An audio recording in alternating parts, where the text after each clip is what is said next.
Travis Waldstein. Good morning, Travis. Hi, how are you? Good. How are you doing? Well, you know what? I'm living a dream. Just remember, nightmares are dreams too. So there you go. Living the dream. Your thought for the day. So, yeah, there you go. Nightmares are dreams too. Yep. So, Oh, come on, Travis. You know it's not that bad. well, yeah, at least I'm not a Nebraska fan. So, of course, I am in Bills County. There's a lot more Nebraska fans down here. They play me by Iowa stuff. But, yeah, this is pretty cool pad you got here. Well, so, thank you. Thank you. I just recently moved in here at the Ford building in Malvern to this little studio. And thank you. Thanks for coming down. I kind of want to reintroduce you because we started this some time ago. And tell a little bit about you, where you grew up, how you wound up in these communities. Well, long story short, I grew up in Spencer, Iowa, up northwest Iowa. So graduated in 91, was in the Navy for a couple of years after that, worked on F-18s when I did that, got out of the Navy, joined the National Guard up in Mason City, and then went to NIAC for heating and air conditioning. And in 1996, I was originally going to take a job in Des Moines. My wife wanted to move back to Spencer. I decided to move back to Spencer. That lasted about 90 days, and I'm like, I'm getting the heck out of here. So I sent applications to places as Cedar Rapids, Des Moines, Omaha, and Lincoln. And anybody that knows me knows I'm a huge Iowa fan. The first two places that called me was University of Nebraska at Lincoln, and then Standard Heating and Air Conditioning in Omaha. I'm like, no, we're not even going to work at Lincoln. And I said, so I moved down here, went to work for Standard doing heating and air conditioning, and worked for about a year. And then I came over to Council Bluffs, started working for a company called ABC at the time. They're no longer around, but at that time they were a pretty decent sized company. They got bought out by Getchman out of Fremont, but they had Council Bluffs office. We worked a lot with worked with them till 2004. They did a lot of stuff. I mean, they were Council Bluffs, Glenwood. At that time, they were doing a lot of new construction with all the builders and stuff down here. So, for a lot of the newer subdivisions. So we got to know the area really well. Yeah. You really came up through the ranks, didn't you? Oh, yeah. Then I worked for a couple of companies over in Omaha. Worked for a manufacturer's rep for a while. Got to know a lot of good contractors and which ones I wouldn't work with, too. But that was a good experience. And then I became service manager for River City over in Omaha at that time. And I decided after about a year and a half, 2 years doing that, I said, if I'm going to do this, I said, I'm going to create my own disaster, because the guy that ran it was a shit show, the best way I could describe it. So 2009, we bought AireServ of Council Bluffs. We had actually moved in 2007. We'd lived up by Shelby for a while, but we actually bought a house off 204th and Pioneer Trail, where we still live at today, which it's 7 miles from downtown Council Bluffs. It's 5 miles from Mineola, from the post office, and it's 11 miles from dead center of Glenwood. So it's kind of out in the middle there. So and then central location. Yeah, it's not far from Trainer either. So it's kind of a center location to do work, kind of at the southern edge of Potawatomi County, northern edge of Mills County. So we started there, and it's now grown to where, we've got the HVAC business, but now we've had the plumbing business for 2.5 years, and we serve, Mills County, Potawatomi County. We go out, we definitely go out to 59 for sure. We'll go out to Oakland. Macedonia. So, a lot of Pot and Mills County. And yeah, so, right. Well, interesting, Travis. I didn't realize that Waldstein Plumbing had only been in business that short of a time. Well, anybody knows AireServ's a franchise, and I have a love-hate relationship with my franchise. I've been a franchise for a long time, so there has to be some affliction to it. So, but we were doing plumbing stuff, and it's like, why am I paying? For part of owning a franchise, you have to pay royalties. That's part of it.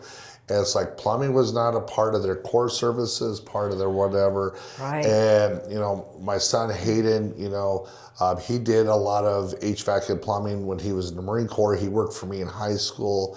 And it's like, you know what? we need to get into the full service plumbing side because we're always getting calls and asked about it. And so, basically my son Hayden, he got his master's license for mechanical and plumbing. I'd had my plumbing one for years. I was busy enough. I didn't have time to do two parts of it, but yeah. So the plumbing stuff came, like I said, in 2023. Beginning of 2024 is when we started that whole deal, and frankly, it's been great. We've gone from just pretty much Hayden to now we got 6, 7 employees, and then I've got 8, 13. So I got about almost 20 field personnel plus office. So altogether, we got about 25 employees. So. That's great. That's awesome. When you can fulfill a need, that's when start a business, right? Oh yeah, right. Absolutely. The best part is, like I said, Kelly Berry has been with me for longest. I think he's been with me for 12 or 13 years. Like I said, he lives in Glenwood. I think 3/4 of my install department lives in Glenwood well, I or see Mills a lot County. of AireServ trucks in Glenwood, that's for sure. Yeah. And then one of our plumbers, Thad Schwab, he's worked for us for, 6 months now? He lives in Glenwood too. He's a Glenwood guy, and he lives down there too. So so my shop says Council Bluffs, but realistically, Council Bluffs, Glenwood, Potawatomi, Mills County, we're going. I mean, there's times we go clear down to Hamburg. Now, not very often, but I mean, sure. Anywhere within 30, 35 miles. Mm-hmm. Is not out of the range for us. So yeah, nice. So you mentioned your sons who also work with you in your businesses. I love the fact that you and both of your sons have served in the United States military. Yeah, I'll tell you. Well, first of all, I got to talk about my wife for a second. So my wife met in high school.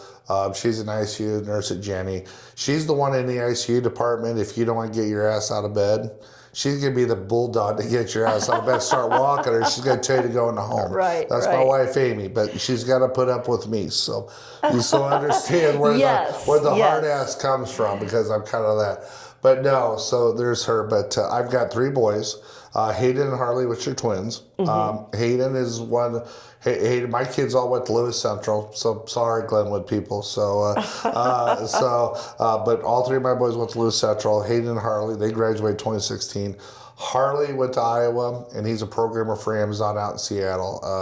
So if you're out on Amazon and you're buying stuff, or you're seeing there's new ads or features, probably decent chance that Harley has touched or developed or been in the software side of that one. Okay. Hayden, is Marine. He did utilities in the Marine Corps, which is basically plumbing, HVAC, water filtration, that kind of stuff. Okay. A lot of it's for like your, when they go out in the field. So if you have like for their computer area, their comm area, or anything that needs, heated or cooled as part of the mission, he would set up the whole distribution network. And so with that, like I said, he's got a pretty good knack for that.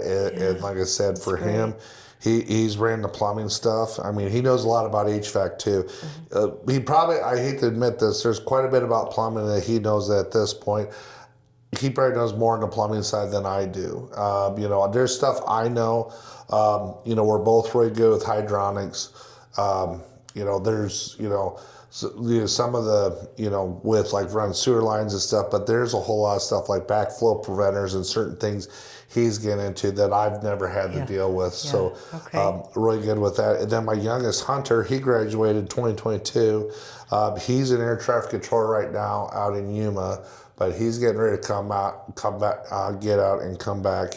and work for us. I think he's going to come work on the HVAC side. He's actually active duty now? He's active duty. He was air traffic control. He actually signed up to be a drone operator. And so he did. He got into boot camp and he lifted his AireServ score. So he scored like a 92 in his AireServ. And they said, no, you're not going to be a drone operator. You're going to be an air traffic controller. It's the same MOS. Oh, okay. So they pulled him out and Okay. said, no, you're going to go be an air traffic controller. Okay. So he's done that. He's fully qualified with it.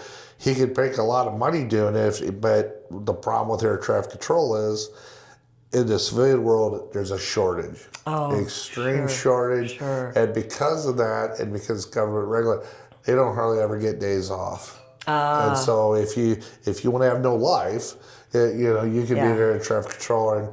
And he says he wants to get his hands dirty, but I remind him, this ain't high school. So, when you come back to work, it's going to be a little bit different situation. Right.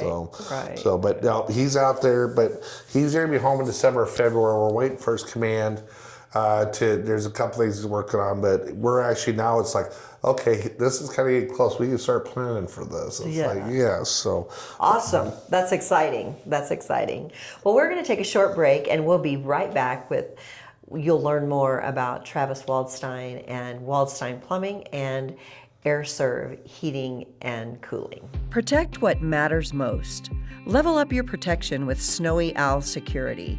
Ryan Haig delivers smart monitoring, advanced systems, and real-time alerts that keep your home or business one step ahead.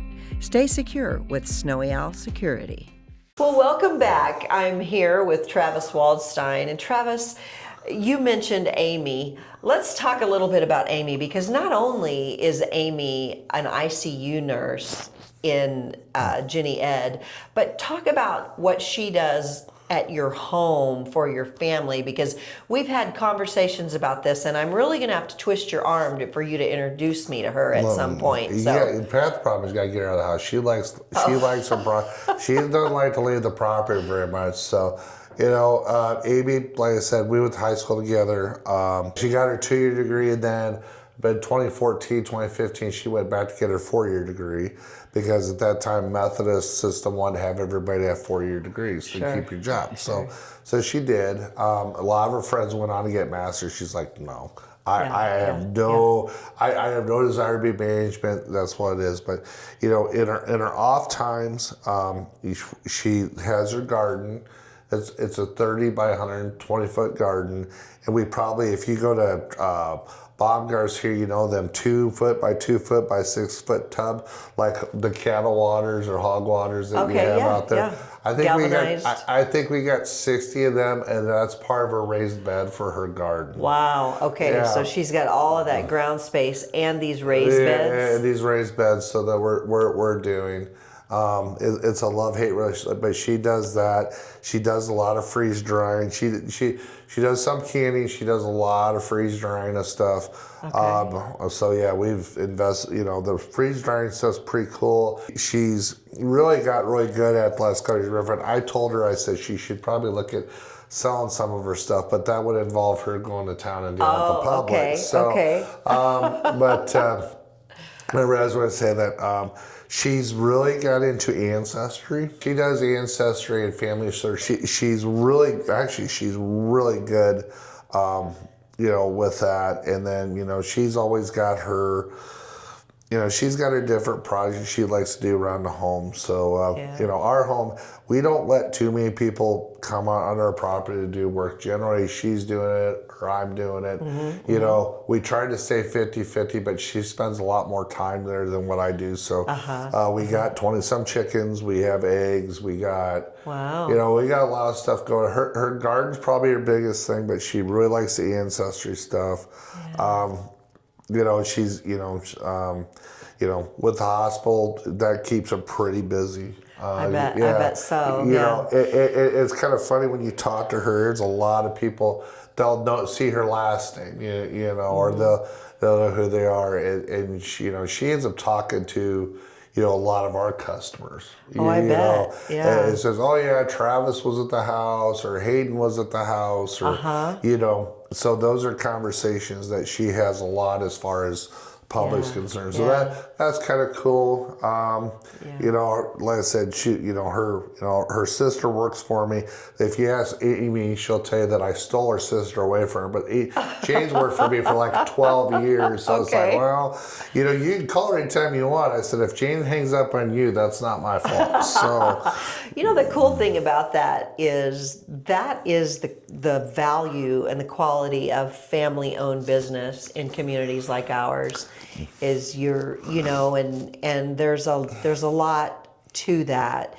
Your family obviously has some great family values, some great work ethic values, intelligence, skills, talents. It's, you know, I really appreciate that. And it's nice to see your family cohesively working together toward that. And then you have grandchildren. Oh yeah, I got twin grandchildren too. So you have twin boys, and then you have twin grandkids. Yes, Harrison, Emmett, and Hayden and Erica, they live up west of Underwood. So actually, Erica works at the ICU at Jenny too. Oh, wow, okay. Yeah, so they both work together. Okay. And then, like I said, Harrison and Emmett, they're 2 years old. So they're a lot of fun. So you never get done for the grandkids. Matter of fact, at some point this afternoon, I think I'm going to have to babysit them for a while at the shop. I do remember that. At the shop, okay. Oh yeah, we got a toy area, we got a nap area, we got. Grandpa can get the boys to fall asleep. It's not a problem. Okay.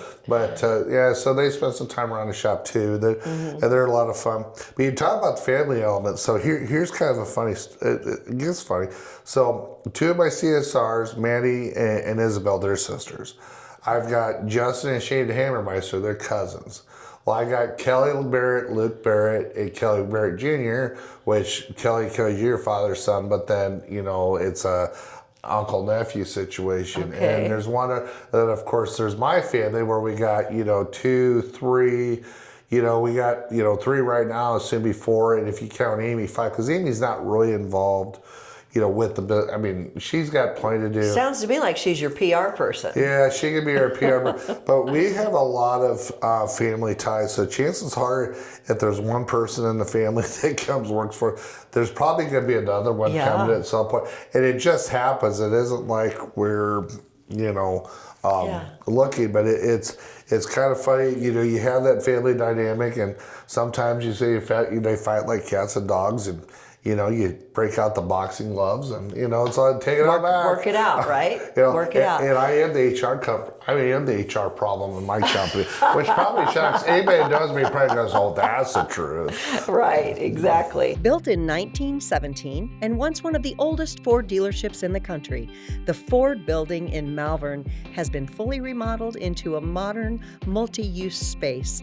It has apartments, business suites, and office space for rent. It blends big city style with the charm of small town living. A historic landmark ready for today's dreamers and doers. But really, Travis, what that spells out is stability. The stability of the company, that you can bring those people in, and that your family, and that is trust. And that nobody holds your feet to the fire for integrity more than your family. No, right? they don't. And like I said, I will tell you, my children are probably a lot more adult-like than what I am a lot of days. So until you get a few beers in, that might change a little bit. But yeah. But no, the integrity part, you always got to have your integrity. We like to have fun in the process. It's... and you work around people you trust and like-minded goals, and that's awesome. I think it's wonderful. Well, I'll say, in some families are hard to work together. Some families are easy to work together. You never know. And you look around. You look around this area, for different companies, obviously the Hughes got half their family working there over in Glenwood. I know Chad Stouter, I know his son, I believe, works for him, It's kind of funny, you talk family farms too, they got the father's son. Right. So it's always that interesting dynamic to where you think you're the same blood that they would think the same. Oh no, they don't always think the same, but most of the time for it to work, there's enough common denominator Sure. that they can make it work out. So but it's like anything else. You can put two people in a room and they'll fight about something. Right. You think, oh, they agree on everything. No, they don't agree on everything. There's going to be something. That's okay. It's the culmination of all those different ideas and on those different perspectives are what puts the fabric together that makes the whole thing work. Absolutely. And the respect of listening to one another as that's all coming together. That's all of those things that go on in the background show it's not something you see, but you see the proof in the pudding, so to speak. Yeah, absolutely. So, I was going to tell you, I noticed and it's been probably a couple months since it's maybe longer. I've been around Malvern. I've had a bunch of stuff in the countryside. I know I was down in Shenandoah the other day looking at something. But I am really amazed at all with the city of Malvern. As you look around town, obviously the Ford building here. You take a look at the downtown. They got the building just on the north edge of town, right just north of Dollar General. That's going up. It just, even with the downtown area, to where, okay, how much more can you do? I mean, I'm in a lot of towns in Southwest Iowa. Trainer, Underwood a lot, Carson quite a bit. Oakland, Avoca. Avoca's got a pretty good downtown, in particular. But I'm actually amazed at the time and the effort that the city of Malvern has done to. I don't want to say I don't know if restore is the right word, but they're trying to do everything that they can to attract business or business type.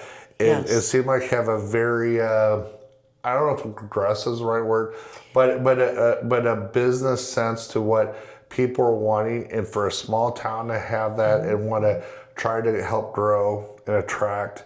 And I know there's a 40-house subdivision going on right outside of here. Yeah, too. And then very recently there was land acquisition around the golf course.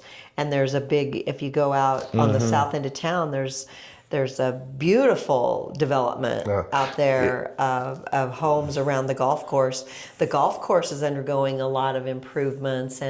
But Travis, I have to say, the cog of this wheel in Malvern and the progress in Malvern centers around our banker at the Malvern Bank, Jay Burdick. Okay. Because Jay is willing to make the loans so that the entrepreneurs can come in and start a business and create that foot traffic, create that business synergy, and then it continues to grow. And the other thing is the pieces that are putting in place are stable. These are stable pieces. Yep. The one thing I think about Malvern is I'd like to see some more retail in Malvern, but we have great places.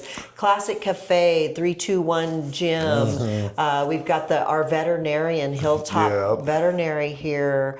We've got, and even to the artistic side, we've got the Art Church and Fine Arts on 5th and several independent artists that live in the community. 100%. We've got the Wabash Trace going right here, outside the door here. And that really sort of building around those biking events and that biking culture and I'm just looking at this Ford building here to where you have a 10 by 12. It's not a huge 10 by 12 space. Yeah. Listen,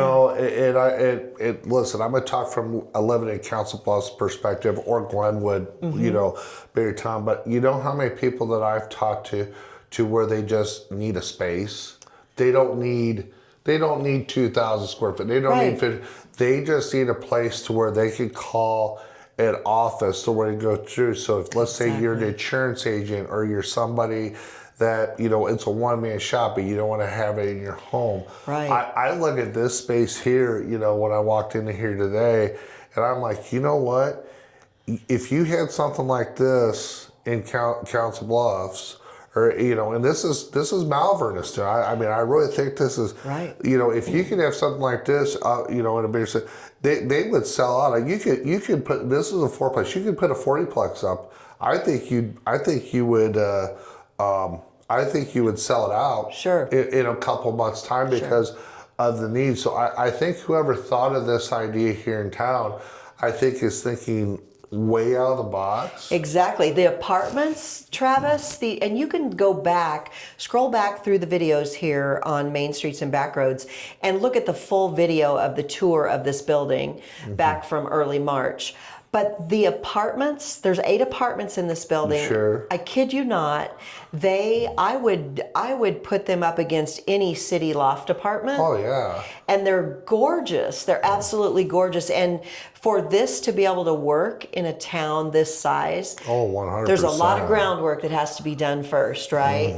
And then Nick and Laura Sorensen had the idea, of course, to buy this building, was grossly dilapidated, and had to build out everything. Redevelop it, but I gotta believe with something like this will not have a problem selling itself out. I mean, Right. Because I just think about, like I said, I remember what I was like when was me and myself as you're one person. I can't tell you how many people are one person, 2 people. They don't have their office in their home. Believe me, my wife wanted to divorce me after about 3 years. She's like, get this business out of my house. Okay, point taken. You know what? I don't go to the basement now. I've lived in that basement 2 years. I don't go to the basement. But I think this is really forward thinking. It is. With what they're doing here and some of the imagination and people thinking out of the box. I know the grocery store. He rebuilt a couple years ago. Right. And you don't understand how important it is to keep a grocery store like that in town. I understand a bucket Until it's gone. Yeah. Then you know. My story is I lived in Shelby, Iowa from 2002, 2008. So we moved there in 2002. And literally, we moved together for 2 months, and they announced, HST announced they were closing the school in Shelby and moving everything to Avoca. Wow. And then, and here's the deal, the grocery store supplied a lot of stuff to the school in Shelby. Well, once that went away, the grocery store closed up, and there was a couple other businesses that were on Main Street. And so when I talk about Main Street, if you go up to Shelby today, there's the bank, and there's Larry's auto laundry, and then you got the Shelby Vet. But the rest of Main Street, it's nothing. It's just there's just a whole lot of nothing there. And you look at that versus here, I don't think people understand how that grocery store brought a lot of people together in that community as far as what it was able to do. And so, I know there's a Dollar General here in town too, which Dollar General's like, I wish they'd build more Quick Stars and not so many Casey's, but that's a story for another day. Dollar General, well, here's the problem with Dollar General. Yeah, you're paying the sales tax here, but that money's not staying here. That money, once it leaves, it's gone. Well, if you want that money to work in the community, you want to spend the money. And I'm not saying buy all your groceries, but you know what? I mean, if you go buy, listen, you gotta go buy $20 worth of groceries or $50 worth of groceries here versus driving to Glenwood or Council Bluffs. It's gonna cost you a couple bucks more, but you're gonna spend more than gas. Yeah. If you do Walmart Plus and they deliver, I learned that about a month ago when I was sick. But you're gonna spend $10 if you want 3-hour delivery from Walmart Plus. And so to have something like that here in this town, I think is. I don't think. Here's what I'll tell you: if you lose it, and hopefully you don't, because you won't realize what you're missing. Yeah. Right. And I know it was gone for a time, but I was always thought it's important for a small town, especially with as progressive as, and you can see it just driving down, because there's a lot of small towns, including the ones I mentioned. Even your Trainer, even your Underwood, which are pretty decent. So you said, and Underwood is trying to do some stuff on their Main Street to kind of, for lack of a word, kind of recreate what you guys are doing down here.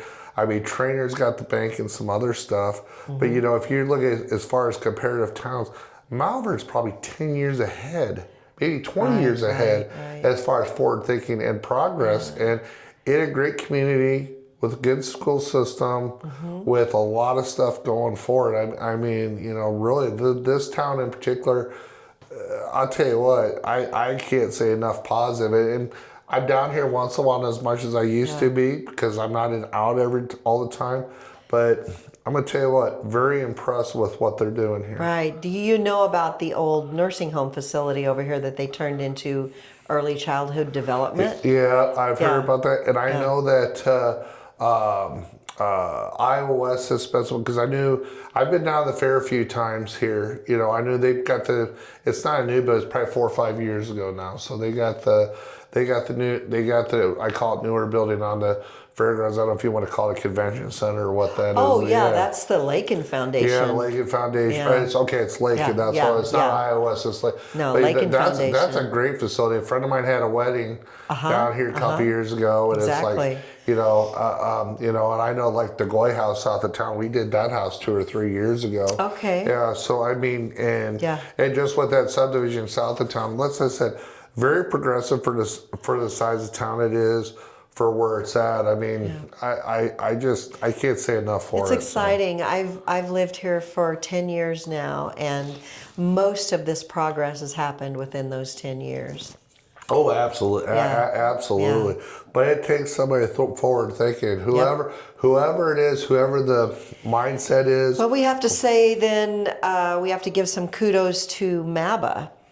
Okay. Malvern Area Betterment Association, that's been in place for years and years and years. I mean, this goes all the way back to, we're just going to do a few beautification projects around Malvern and sort of laying the foundation for that appetite for improvement and beautification.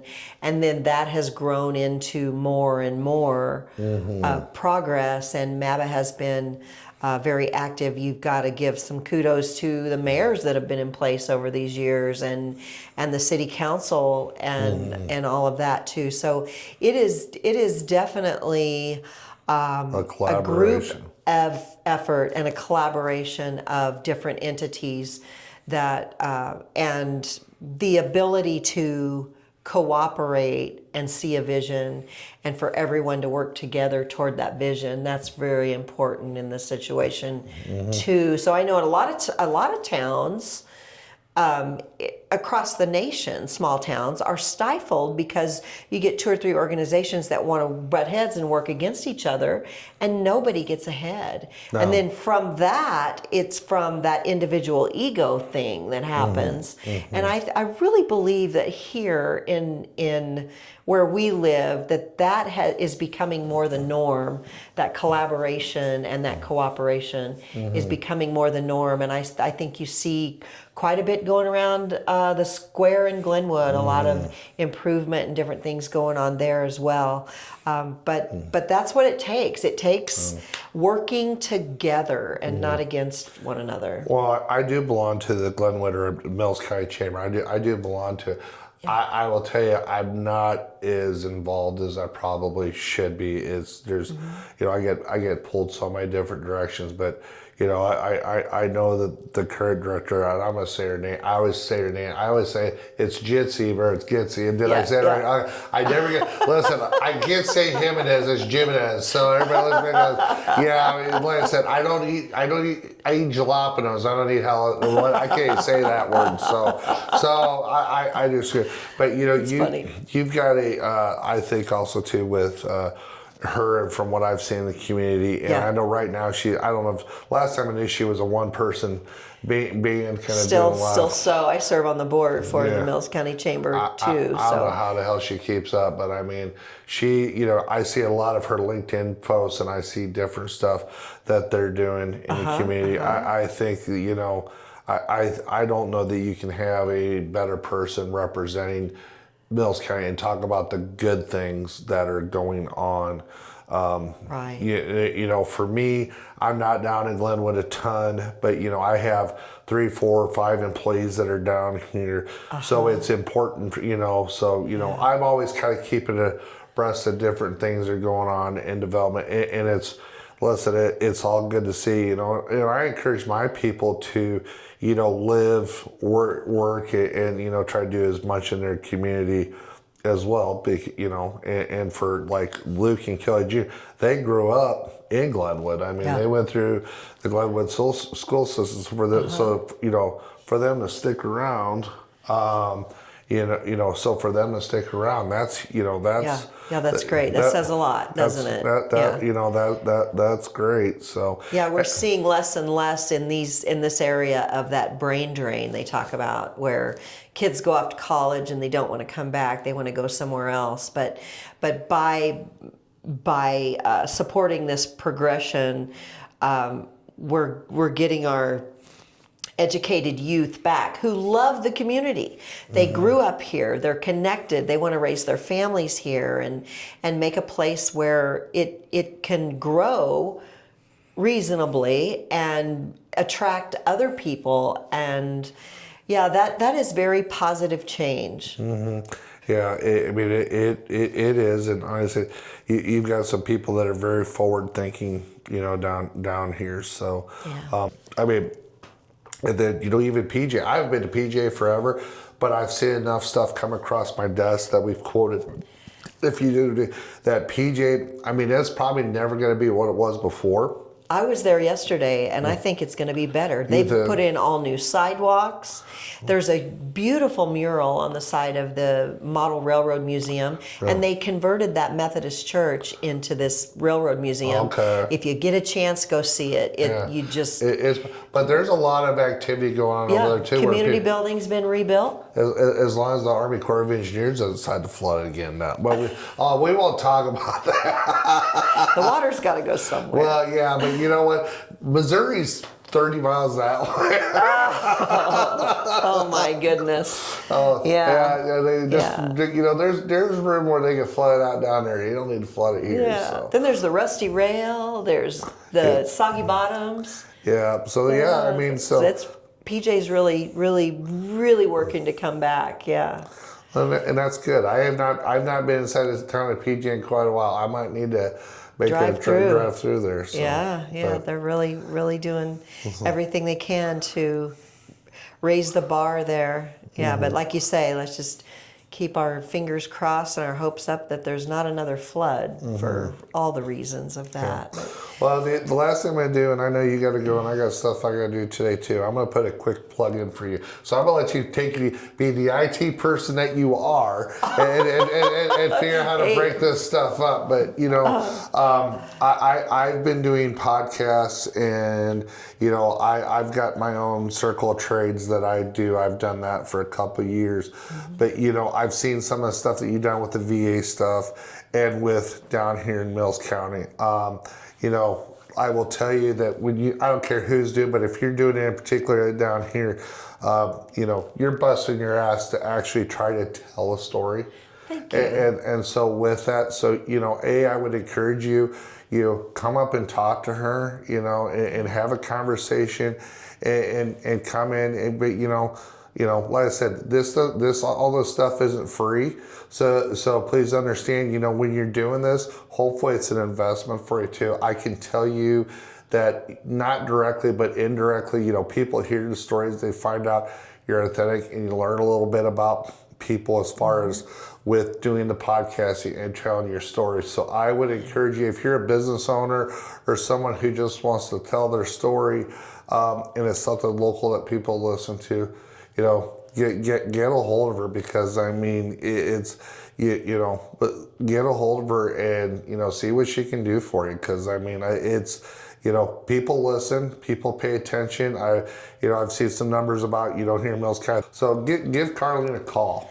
Thank you, Travis. I like to say Paul Harvey told the rest of the story. In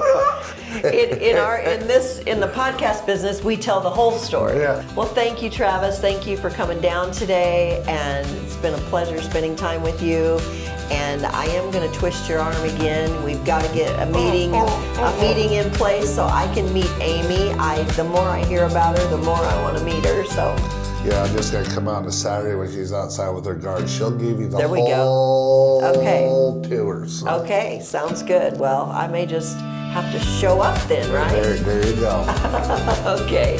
Thank you, Travis. Thanks, Carly. Appreciate you. Thank you for joining us today on Mills County Roots, and we'll see you next time.